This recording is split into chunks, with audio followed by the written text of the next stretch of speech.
Alright, so over the past few weeks, I've been playing Black Ops 6, some would say a little bit too much. I'll pop my stats up on the screen right now. About 60 hours played, 500 games played, around 700 score per minute, 1.5 win-loss, 2.4 KD. You can see it all on your screen, obviously. And I'm Prestige 4 right now. I'm about to hit Prestige 5. I'm not putting this at the beginning of the video to flex, just to clarify.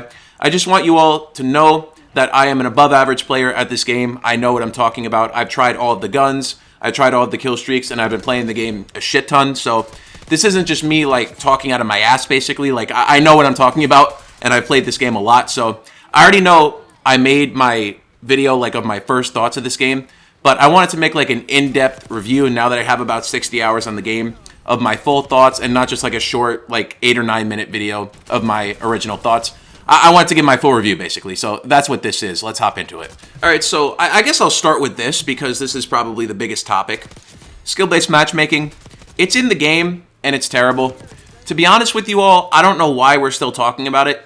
I want to make something very clear right now. In case it wasn't obvious, based on the gameplay you're watching, when I'm dropping, like, frenzy kills and ultra kills back-to-back, yeah, I'm 2-boxing. Do you think I'm going to be able to do this in normal skill-based matchmaking lobbies? Absolutely not. Every big YouTuber you're watching is 2-boxing, reverse boosting, whatever you want to call it. Every big YouTuber is doing this. All of the best gameplays you're seeing are people doing the same thing that I'm doing in this gameplay. So your options are stop playing the game, 2-box, or shut the fuck up. Those are your 3 options with skill-based matchmaking. We know what it is. Skill-based matchmaking has been in the game for like the past 8 years, and it's in this game. Yes, it's trash. What were you expecting? Like, I don't know what these people were expecting who are complaining about it. Like, yes, it's bad. Like, I don't disagree with you, but it's not going anywhere. Call of Duty have literally shown us entire charts and been very transparent with us saying, yeah, it makes us more money. We're never getting rid of it. So for any of you who need to hear this, skill-based matchmaking is not going anywhere. I don't know who put this idea in your head that after 8 years of them making more money, it's suddenly going to go away. But yeah, I figured I'd mention that at the beginning of this video because it's still in here, and yes, it's trash, but it's not going anywhere. But anyway, enough about skill-based matchmaking. I'm done talking about that in 2K and Call of Duty. Just skill-based matchmaking as a topic, I'm so tired of talking about. So let's hop into my actual full review of the game here. I'm just gonna like completely raw dog this shit. I have no script. It's just gonna be whatever pops into my head. So let's start with the movement and the gameplay mechanics, okay? Omni movement is obviously the biggest thing in Black Ops 6. It's like the big thing that they're pushing that's new, exciting, right? And I genuinely do like the Omni movement. It adds a nice skill gap. And just in general in this game, there is a big skill gap. If you know what you're doing, if you have good map knowledge, you will outgun the person you're going against 9 times out of 10, okay? And there is an exception to the 1 out of 10 times, and this is something I want to bring up right now. Skill-based damage, okay? I believe that it's real. This is like a conspiracy theory going on in the Call of Duty community. I believe it's a real thing. If you don't know what I'm referring to when I say skill-based damage, basically, the damage in this game sometimes is so inconsistent. Sometimes I feel like I can shoot someone 20 times and they won't die, but the next person I can shoot 1 time when both of the people I'm shooting are on full health, and one person will die on 1 shot, and the other person will die, they won't die after I shoot them like 20 times. That is a real thing in this game that I have noticed. I don't know if you guys have noticed that as well. Let me know in the comments, but besides that nonsense, there is a big skill gap in this game with the Omni movement. They also reduced the aim assist, which is a great thing. I feel like in the Modern Warfare games, way too much aim assist. It was way too easy to aim and shoot your gun, so I like the direction they're going there. And in general in this game, if you know what you're doing, if you have a lot of knowledge, Call of Duty knowledge and map knowledge, whatever else, you will outgun the person you're going against about 9 out of 10 times. So the game feels good in that regard. So the next 2 things I want to hop into, they kind of go hand in hand, are the spawns and the maps in this game. Both of those categories is just complete shit in this game. Most of the maps are terrible. The only original maps that I actually like, that I would willingly play in Black Ops 6, are Skyline, Babylon, Stakeout, and Pit. That's it. I do not like any of the other maps in this game. Obviously, Nuketown is in there. I forgot to say Nuketown, but obviously, Nuketown is in every Black Ops game. We always love Nuketown, right? But those are the only maps that I will willingly play in this game. If I load into a team deathmatch and I see any map besides the maps I just listed, I'm not playing them. Like you can see in all of the gameplays I'm going to have in this video, I'm only playing Stakeout. Just as a side note, Can you explain to me, Treyarch, Call of Duty, whoever, why did we remove Stakeout 24/7? I don't know. That was a phenomenal playlist, and it was really good for me grinding my camos. I don't know why we got rid of that, but whatever. Stakeout is the best map in this game, in my opinion, but Nuketown is also good. The rest of the maps in this game either range from abominably mid to just complete dog shit. I don't know who designed these maps. Usually Treyarch is by far the best developer with the maps. All of the maps in this game are terrible, with an extra emphasis on Red Card and Lowtown. Those are two of the worst Call of Duty maps I've ever played. Lowtown with all of the stupid-ass water mechanics, like literally 50% of that map is water, and the map is massive.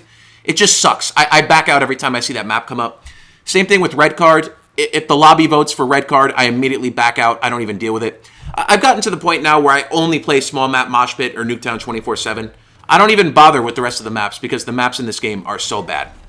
I am optimistic, however, for the future of these maps, right? For those of you who haven't seen, it got leaked that we're supposed to be getting Yemen from Black Ops 2. We're supposed to be getting Summit, I think, from Black Ops 1. And I'm not sure if this leak is actually true, but I saw it on Twitter that we're supposed to be getting Firing Range from Black Ops 1 as well.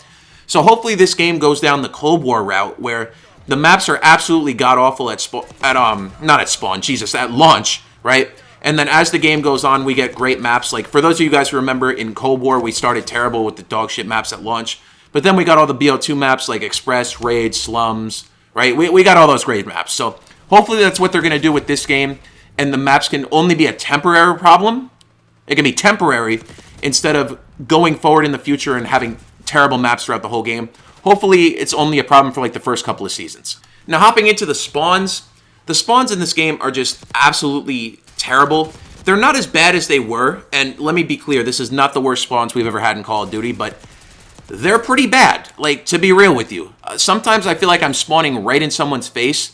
In the Season 1 patch that they just dropped, apparently they're supposed to fix that. On Stakeout and Nuketown, I feel like sometimes I'm spawning, like, right on people. The spawns in this game are very weird, but it is better than it was in the beta, so they are fixing it somewhat. I feel like if they fix it the same amount that they did in the beta, that same amount again, the spawns will be where they should be, but that's excusable, honestly. Like, it's not good, but I can deal with the spawns being the way that they are. The best way I could describe them is just weird, and if you play the game, you know what I'm talking about. So hopefully within the next few weeks, they fix up the spawns and whatever other nonsense they have going on with that. So I've talked about the maps and the spawns. The big three in Call of Duty are guns, maps, killstreaks. I just talked about maps, so let's hop into killstreaks, and then I'll go into guns. So the killstreaks in this game, I really like all of them. I've tried them all. Honestly, this is probably the best score streaks we've had in a Call of Duty game in recent memory. I don't really know what to compare it to, honestly.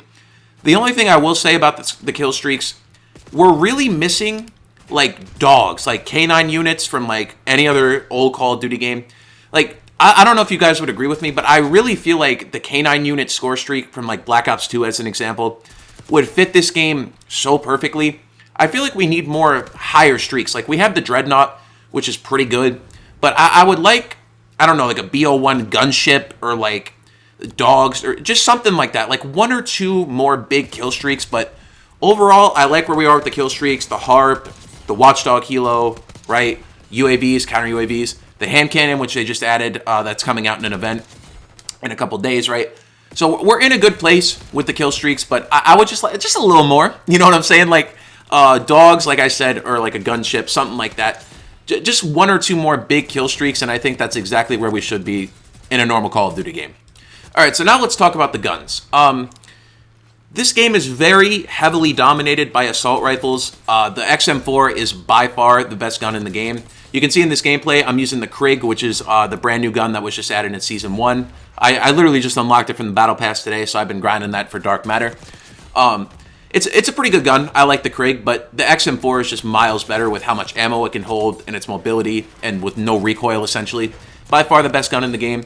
But, I mean, the Model L is also pretty good. I'm not a big Model L guy. It's all right. The SMGs are also pretty viable. They're not great. You know, they drop off a lot at range, but close range, like if you play small map Mosh Pit, all the SMGs are pretty good. The Compact is the only SMG where I'm like, it's kind of ass. Like, I feel like the Compact needs a little bit of a buff.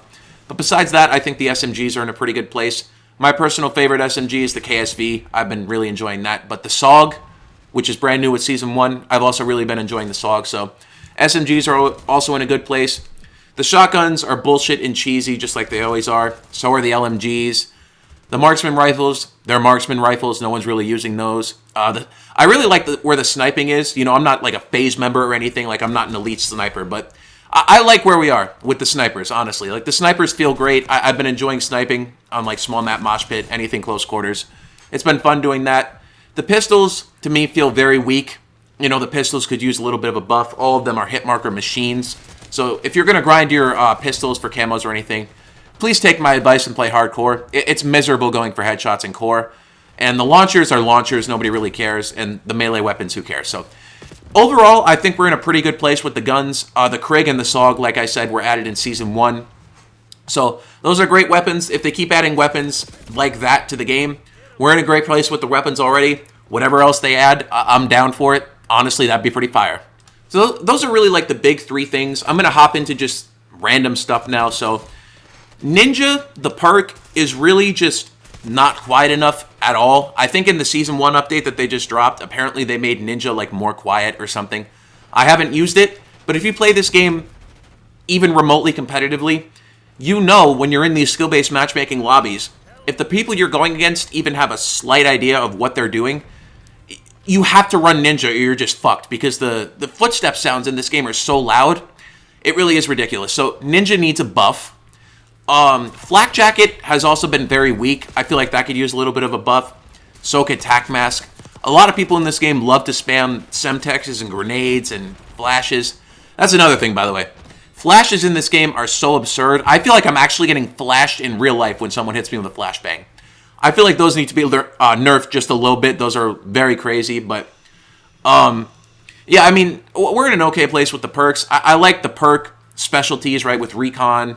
I'm glad that they nerfed Recon in Season 1. God, that was really annoying going against people, like, literally just tracing me through walls because that was so overpowered. So I'm glad that they patched Recon. The other two specialties are fine. Enforcer, I would really like if the quick fix activated a little quicker, like it was an actual stim shot. That would be pretty fire, right?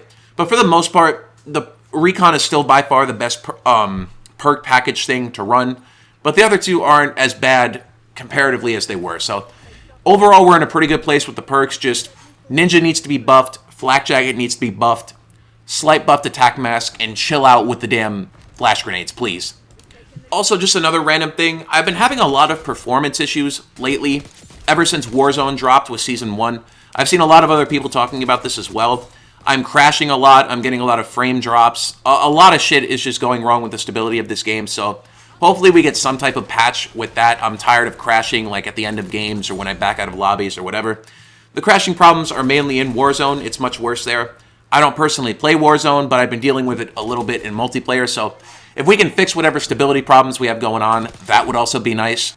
The last thing I really want to say that's multiplayer related is they claimed to have allowed us now to speak to the other team at the end of games. They claim that that's been added into the game now, and apparently it was a mistake to not have it in the game. That sounds like bullshit to me personally, but I don't know. I still can't hear the other team after games. I've been seeing other people online saying they can hear the other team after games. Sometimes I can, sometimes I can't. I don't know what's up with that. It's very hit or miss with me. I don't know if you guys have experienced the same thing. Let me know in the comments, but that's really the last multiplayer related thing I wanted to talk about. I'm going to touch briefly here on zombies as I haven't played it too much, but I played it enough to give like an initial thoughts for it. So I haven't done the Terminus Easter egg yet or finished the Terminus quest, so I can't speak on Terminus. I'm really only going to talk about Liberty Falls. It's a great introduction for players who really aren't that good at zombies. I think they implemented I keep saying Terminus, damn. I feel like they implemented Liberty Falls in a good way for new players if you're not really good at zombies. It's very easy to learn, especially with the directed mode that they just dropped. I finished the quest. I did the Easter egg. It's very fun. Like, just Liberty Falls in general is a great map. It's a great beginner map. It's very fun to play on, and I feel like Zombies is in a very good place. It's very reminiscent of Cold War with getting the augments and leveling up all your perks and stuff, right? I just like overall the way that the Zombies feels. The only real complaint that I have is I don't like how after round 30, Manglers just will absolutely spam spawn, and then your guns aren't even good anymore, so if you're trying to get to round 100, for example, for the Dark Ops calling card, you will just be sitting there all day, like having to just continually use the jet gun. on Liberty Falls, for example, and it just gets very boring quickly. I wish our guns were a little more viable past that point, but I understand wonder weapons only being viable, but I wish that your guns were more viable throughout up until that point and a little further. So Zombies, I feel like, is in a very good place. I haven't done the Terminus Easter egg or anything, so I can't speak on Terminus. I'm really only speaking about Liberty Falls, like I said. I'm going to play the new Zombies map that they're dropping in the mid-season. That looks very fun. It looks very similar to Dreisendracht from Black Ops 3. Very similar to that. So I'm excited to do that, do the Easter egg. Same thing with Terminus. But I've been focusing way too much recently on multiplayer and trying to get Dark Matter.